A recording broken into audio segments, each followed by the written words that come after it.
হারিয়েছে।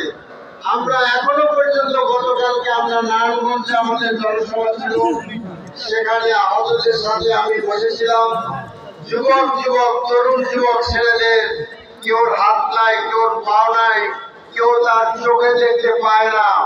তাহলে এই আদব পাপ নিয়ে হাসিনা কোথায় যাবে তার বিচার আমাদেরকে করতে হবে। হাসিনা শুধু মাটিতে দাঁড়িয়ে গুলি করে নাই, হেলিকপ্টার দিয়ে লোকদেরকে ছোট শিশুদেরকে হত্যা করেছে। হাসিনার এই আমলে মনের মধ্যে মানুষরা নিরাপদ ছিল না। এবং শুধু না তাই নয়, আজকে আমরা দেখলাম যে আশুলিয়াতে হত্যা করার পরে লাশগুলো পর্যন্ত আগুন দিয়ে পোড়ানো হয়েছে।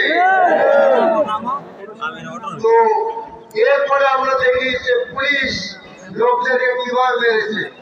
দোকানের মধ্যে কিছু যুবক ছিল, তারা চা খাচ্ছিল, পুলিশের এলোমেলো আপনার গুলির কারণে তারা